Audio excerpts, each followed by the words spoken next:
Hi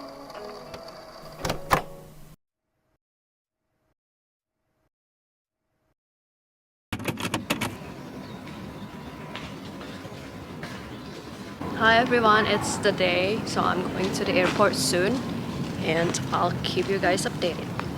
Oh, you heard what they say. Oh, the more things change, the more things stay the same. Ain't it a shame? I've been good for some times.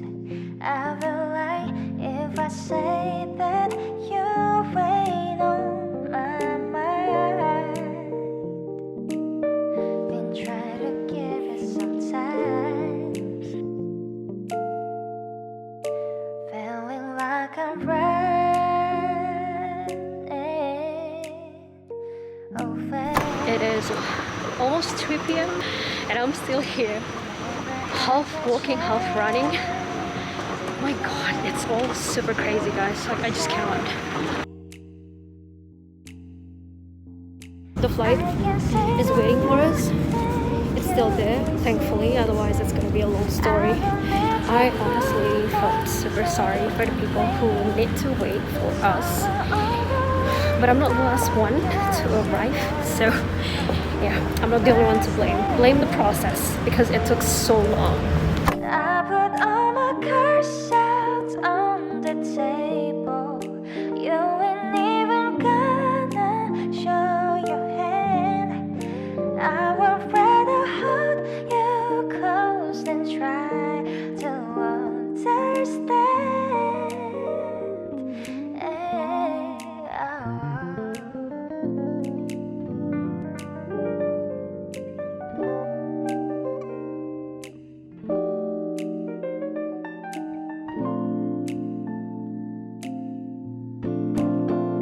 Said I love you, we say as a meant to prove I take a thing.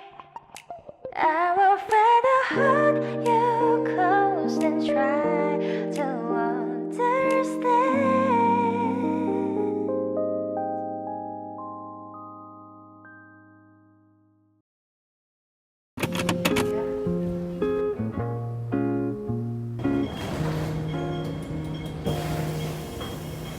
You know, when this long night will fade away, and we go back to our old ways, two perfect strangers in disguise. When the sun is going to stretch its arms on the road, turn us again with his shrill call. Two perfect strangers in disguise.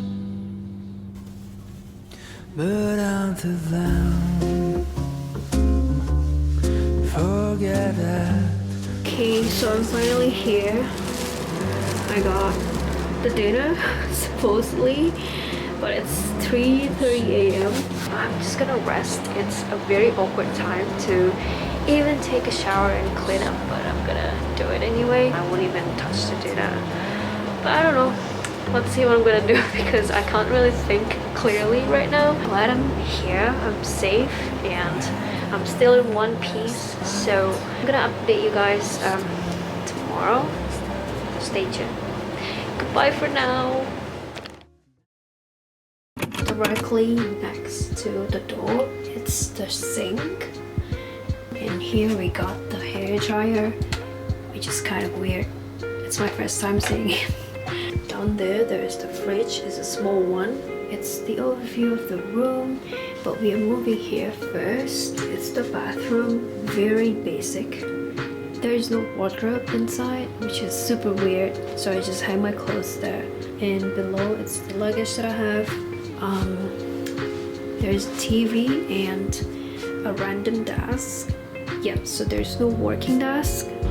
It's not really the best one because there's the building there, but at least I can still see the sky and the sea. Also, the window here, it can be open, so I can get a fresh air too. I'm on 17th floor, so it's very nice.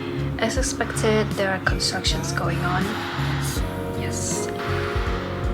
Awesome. They gave me the twin beds, and I got a small space here. I probably talk more later because I can't stand this construction noise. I just cannot.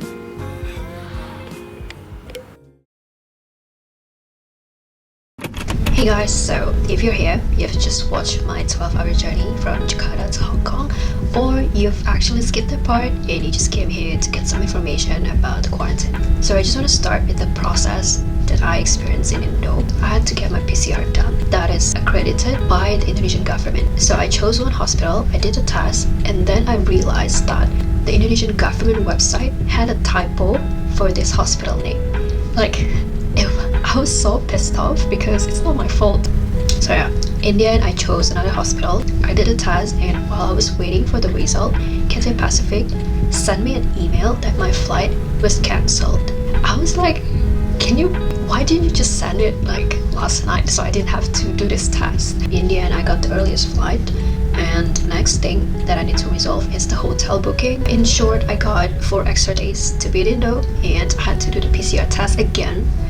I guess third time's the charm. So let's move on to the Hong Kong process. So basically, when you arrive in Hong Kong, literally once you land there, you'll go to the testing area by the train, and then you take the first PCR test, and then you'll get some kind of ID with a barcode linked to your test result, and then you will move to the document verification section. This won't take too long. If you're a Hong Kong PR or if you've been living in Hong Kong with an ID, I guess it will take longer for people who came to Hong Kong for the first time. They will first verify your hotel booking, and then they will check if the booking exists, and then they will give you this paper, and then you will move to the waiting area. They will also assign you to a seat, so you basically cannot run away. And once you are tested negative, they will call your name, and then they will let you move to the main arrival hall. Don't ask me if you're tested positive what's gonna happen, because I don't know. And once you arrive in the arrival hall, you need to give your quarantine order paper to the staff there. They will ask you about the hotel booking and stuff. They will assign you to a line where basically you are queuing for the shuttle bus, and one line is actually for 4 to 5 hotels. So basically you're not special here. It's different from Indonesia, because in Indo you arrived and your car is only for you. In October, I did realize that it is that hard to book a hotel because apparently everyone's traveling. I don't know. So in the end, I got this hotel called Ramada Harbour View in Saigon. The cost per night is 530 Hong Kong dollars. This includes 3 meals a day. And that's it. I think the craziest part is that I literally read every reviews, and they're all saying like, stay away from this hotel. If you see this hotel name, just run away, do not even think about it. I look at those reviews and I click book a room. I don't have a choice. So other hotels are either fully booked or they're out of my budget. Alright, so moving on to the room. You've seen the room already, I hope you do. Did it feel stuffy? Not really, in my opinion. It's not dirty. I cleaned the room the first thing I arrived. Yeah, I just want to share some important and probably interesting points to you guys. Okay, first, they have a specific time to deliver the meals. Breakfast, lunch and dinner. Also, they facilitate delivery if you want to have food from outside. They can drop the things in the lobby. The hotel staff will bring it to your room. But I guess if it's like during peak hours, then you have to wait for a little bit longer. It's been a week and I really haven't had any food delivery. My friends are kind enough to brought me some stuff that I actually asked. For example, fruits and yogurts. My friend also gave me soju. I might probably drink it. If I'm bored, there's only a small fridge, so it's not like you can stock up many foods and fruits or fresh milk. Oh, there's no microwave, sadly, so you can't really heat your food if you forgot to eat or anything. There's this electric kettle that you can use to boil water. Also, the PCR schedule was fixed. They didn't tell me this, but I got it from another friend who's staying in another hotel. I don't remember the days, but I believe it here later.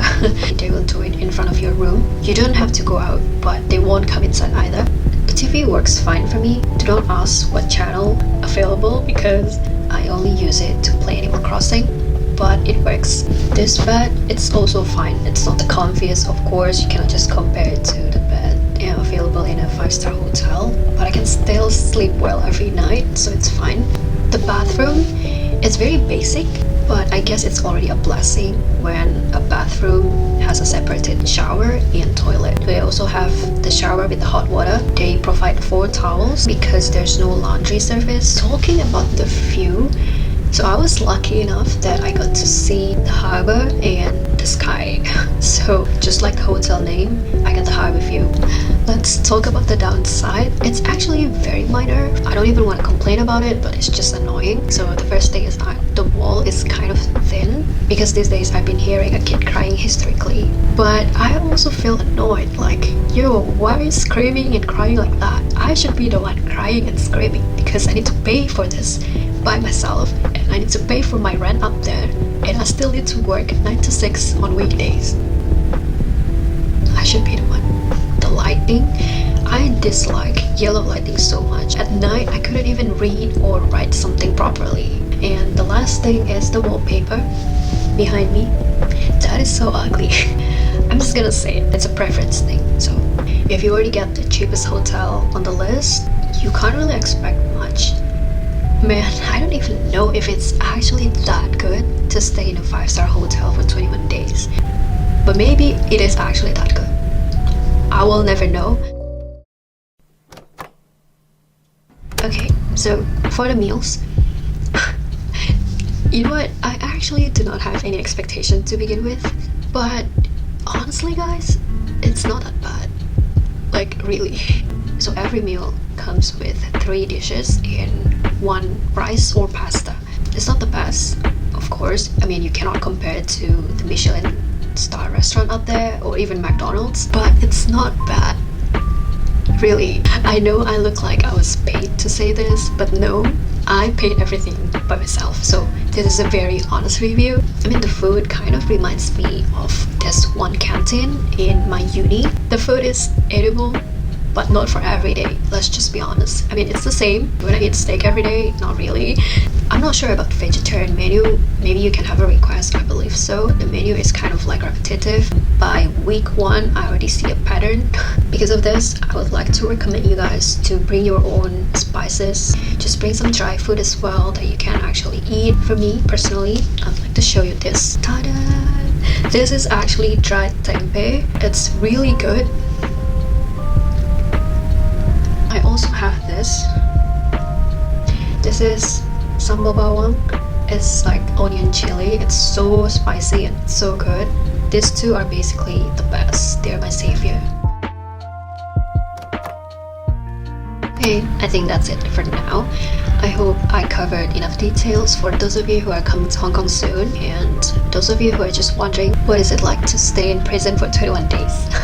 No, for real though, people actually say it to me. I sometimes joke about it too, but I survived 1 week without any complaints, or except the fact that I wish I could stay longer in Indonesia, or the fact that I would be here in a room during Christmas Day. That's pretty sad. I just don't want to be here telling you that it's gonna be okay, don't stress out. No, I was stressed out a lot, especially during the booking process and the pre-departure, because it's like the universe is testing my patience. Everyone's different, so maybe I can say that this whole process of quarantine is okay. Maybe for you it's not. I mean, personally, I've been living in Hong Kong for 8 years now. It's not really a big deal for me, honestly, to be in quarantine for 21 days, but I just hate that I pay for it on top of my unoccupied flat out there. So if you feel like you can't survive the 21 days, just think about the things that might keep you sane or might help you go through this. I think I read somewhere in the Facebook group that there's one person bringing their own treadmill machine. Dude, like, I honestly feel like it's so cool, because if that makes you happy, then go for it, right? I'm a certified couch potato. Like, on top of being a homebody, I'm super lazy. The last time I worked out, it was like 2019. I'm super comfortable not doing anything. As long as I got my tea, my playlist, a stable internet, and some snacks, I think I'm gonna be fine. Yeah, speaking of the internet, I forgot. The internet is pretty slow. Not gonna lie, it got stressful sometimes that it suddenly just like lost. But yeah, I can still upload a video to YouTube, so for me it's not that bad. I will leave some important links on the description box below. Be sure to check it out. I hope you get some more ideas. But of course, you can also leave a comment and ask me directly. Other than that, I will see you guys soon in my next video. This time it's for real. And until then, take care always, guys. Goodbye!